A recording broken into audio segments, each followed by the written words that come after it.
Hello everyone, welcome back to my YouTube channel. ಇವತ್ತು ನಾನು ಒಂದೊಳ್ಳೆ ರೆಸಿಪಿನ ಮಾಡ್ತಾಯಿದ್ದೀನಿ. ಇವತ್ತು ಹೂಕೋಸಿನಿಂದ ಒಂದು ತಂದೂರಿ ರೆಸಿಪಿನ ಮಾಡೋಣ. ತುಂಬಾ ಚೆನ್ನಾಗಿರುತ್ತೆ. ನಿಮ್ಮ ಮನೆಗೆ ಯಾರಾದರೂ ಗೆಸ್ಟ್ ಬಂದಾಗ, ಇಲ್ಲಾಂದರೆ ಮನೇಲೇ ಬರ್ತಡೇ ಪಾರ್ಟಿ ಮಾಡುವಾಗ ಅವಾಗೆಲ್ಲ ಈ ಥರ ಮಾಡ್ಕೊಬೋದು. ತುಂಬಾ ಸಿಂಪಲ್ ಹಾಗೆಯೇ ಟೇಸ್ಟಿಯಾಗಿರುತ್ತೆ.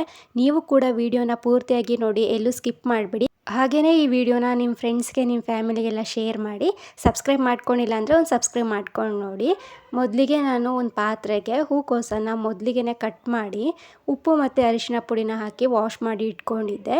ಇವಾಗ ಈ ಪಾತ್ರೆಗೆ ಹೂಕೋಸನ್ನು ಹಾಕ್ಕೊಂಡು ಸ್ವಲ್ಪ ನೀರನ್ನು ಹಾಕ್ಕೊಂಡು ರುಚಿಗೆ ಬೇಕಾದಷ್ಟು ಉಪ್ಪನ್ನು ಹಾಕ್ಕೊಂಡು ಇವಾಗ ಅದನ್ನು ಚೆನ್ನಾಗಿ ಬೇಯಿಸ್ಕೊಬೇಕು. ಒಂದು 50% ಬೇಯಿಸ್ಕೊಂಡ್ರೆ ಸಾಕು. ಇವಾಗ ಒಂದು ಬೌಲಿಗೆ ನಾವು ಮಸಾಲಾನ ರೆಡಿ ಮಾಡ್ಕೊಳ್ಳೋಣ. ಮೊದಲಿಗೆ 1 ಸ್ಪೂನ್ ಆಗುವಷ್ಟು ತಂದೂರಿ ಪೌಡರನ್ನು ಹಾಕ್ಕೊಳ್ತಾ ಇದ್ದೀನಿ.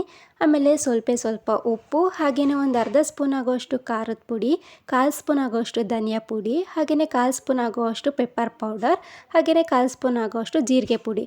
ಇಷ್ಟು ಪುಡಿನ ಹಾಕ್ಕೊಂಡ್ಬಿಟ್ಟು ಆಮೇಲೆ ಒಂದೇ 1 ಸ್ಪೂನ್ ಆಗುವಷ್ಟು ಎಣ್ಣೆನ ಹಾಕ್ಕೊಂಡು ಆಮೇಲೆ ಒಂದು ಅರ್ಧ ನಿಂಬೆಹಣ್ಣನ್ನು ನಾನು ಹಾಕ್ಕೊಳ್ತಾ ಇದ್ದೀನಿ. ನಿಂಬೆಹಣ್ಣನ್ನು ಹಾಕ್ಕೊಂಬಿಟ್ಟು ಇವಾಗ ಚೆನ್ನಾಗಿ ಅದನ್ನು ಮಿಕ್ಸ್ ಮಾಡ್ಕೊಬೇಕು. ಇನ್ನೂ ಹಾಕೋಕ್ಕಿದೆ ಮಸಾಲ. ಮೊದಲಿಗೆ ಇದನ್ನು ಕ್ಲೀನಾಗಿ ಮಿಕ್ಸ್ ಮಾಡ್ಕೊಬೇಕು. ಇವಾಗ ಇದಕ್ಕೆ ಸ್ವಲ್ಪ ನೀರು ಬೇಕು ಅಂತ ಅನಿಸ್ತು. ಹಾಗಾಗಿ ಇವಾಗ ನಾನು ಒಂದೇ ಒಂದು ಸ್ವಲ್ಪ ನೀರನ್ನು ಹಾಕ್ಕೊಂಡು ಮತ್ತೆ ಚೆನ್ನಾಗಿ ಮಿಕ್ಸ್ ಮಾಡ್ಕೊಳ್ತಾ ಇದ್ದೀನಿ. ಇವಾಗ ಇದನ್ನು ಚೆನ್ನಾಗಿ ಮಿಕ್ಸ್ ಮಾಡ್ಕೊಬೇಕು.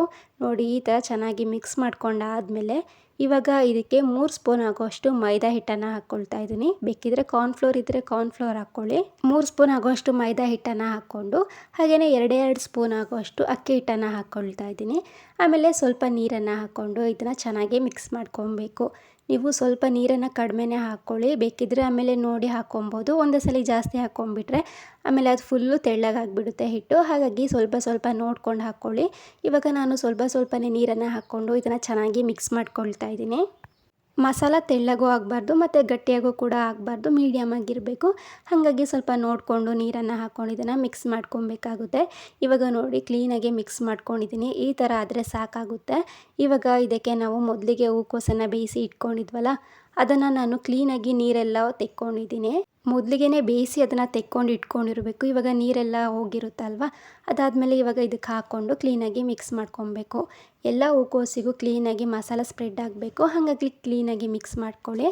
ಇವಾಗ ಇದನ್ನು ಚೆನ್ನಾಗಿ ಮಿಕ್ಸ್ ಮಾಡ್ಕೊಂಬಿಟ್ಟು ಇದನ್ನು ಮ್ಯಾರಿನೇಟ್ ಮಾಡಿ ಇಟ್ಕೊಬೇಕು. ಆ ಥರ ಏನೂ ಇಲ್ಲ, ಜಸ್ಟ್ ಈ ಥರ ಮಿಕ್ಸ್ ಮಾಡ್ಕೊಂಡಿದ್ದ ಕೂಡಲೇ ನಾವು ಇದನ್ನು ಮಾಡ್ಕೊಂಬಿಡ್ಬೋದು. ಇವಾಗ ಇದು ರೆಡಿ ಆಗಿದೆ. ಇವಾಗ ಸ್ಟವ್ ಮೇಲೆ ಒಂದು ಪ್ಯಾನನ್ನು ಇಟ್ಕೊಳ್ತಾ ಇದ್ದೀನಿ ನಾನು. ಇವಾಗ ಅದಕ್ಕೆ 1 ಸ್ಪೂನ್ ಆಗುವಷ್ಟು ಎಣ್ಣೆನ ಹಾಕ್ಕೊಳ್ತಾ ಇದ್ದೀನಿ. ನೀವು ಬೇಕಿದ್ದರೆ ಏನಾದರೂ ಮನೆಯಲ್ಲಿ ಏರ್ ಫ್ರೈಯರ್ ಇದ್ದರೆ ಅದರಲ್ಲೂ ಕೂಡ ಮಾಡ್ಕೊಬೋದು. ನಾನು ಸ್ವಲ್ಪ ಎಣ್ಣೆನ ಹಾಕ್ಕೊಂಬಿಟ್ಟು ಮಿಕ್ಸ್ ಮಾಡಿ ಇಟ್ಕೊಂಡಿದ್ವಲ್ಲ ಹೂಕೋಸನ್ನು, ಅದನ್ನು ಒಂದೊಂದೇ ಪ್ಯಾನಿಗೆ ಹಾಕ್ಕೊಳ್ತಾ ಇದ್ದೀನಿ. ಸ್ವಲ್ಪ ಎಣ್ಣೆ ಹಾಕ್ಕೊಂಡ್ರೆ ಸಾಕು, ಜಾಸ್ತಿ ಏನೂ ಬೇಡ. ಇದು ಮೀಡಿಯಮ್ ಫ್ಲೇಮಲ್ಲೇ ಒಂದು 5 ನಿಮಿಷ ಮಾಡಿಕೊಂಡ್ರೆ ಸಾಕಾಗುತ್ತೆ. ಇವಾಗ ನೋಡಿ, ಕ್ಲೀನಾಗಿ ಒಂದೊಂದೇ ನಾನು ಮಾಡ್ಕೊಂಡಿದ್ದೀನಿ. ಇವಾಗ ಅದನ್ನು 2 ಸೈಡು ಕೂಡ ಚೆನ್ನಾಗಿ ಬೇಯಿಸ್ಕೊಬೇಕು. ಚೆನ್ನಾಗಿ ಅಂದರೆ ಒಂದು 5 ನಿಮಿಷ 2 ಸೈಡು ಬೇಯಿಸ್ಕೊಂಡ್ರೆ ಸಾಕು. ಟೋಟಲಾಗಿ 5 ನಿಮಿಷ ಬೇಯಿಸ್ಕೊಂಡ್ರೆ ಸಾಕಾಗುತ್ತೆ. ಇವಾಗ ಎಲ್ಲ ಹಾಕ್ಕೊಂಬಿಟ್ಟು ಮತ್ತೆ ಇದನ್ನು ಉಲ್ಟಾ ಮಾಡಿಕೊಂಡು 2 ಸೈಡು ಕೂಡ ಬೇಯಿಸ್ಕೊಳ್ತಾ ಇದ್ದೀನಿ. ಏರ್ ಫ್ರೈಯರೆಲ್ಲ ಇದ್ದರೆ ಆಯಿಲ್ ಯೂಸ್ ಮಾಡೋದೇ ಬೇಡ, ಅದರಲ್ಲೇ ಮಾಡ್ಕೊಂಬಿಡ್ಬೋದು.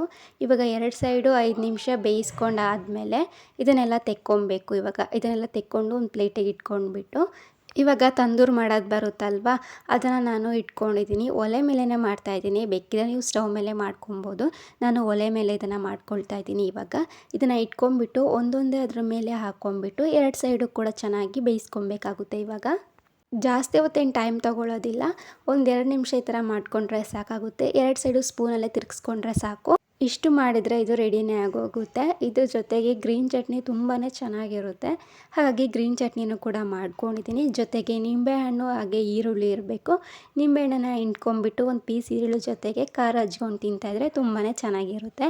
ನೀವು ಒಂದ್ಸಲ ಟ್ರೈ ಮಾಡಿ, ನಿಮಗೂ ಇಷ್ಟ ಆಗುತ್ತೆ. ಈ ವಿಡಿಯೋ ಇಷ್ಟ ಆಗಿದೆ ಅಂತ ಅಂದ್ಕೊಳ್ತೀನಿ. Thank you for watching.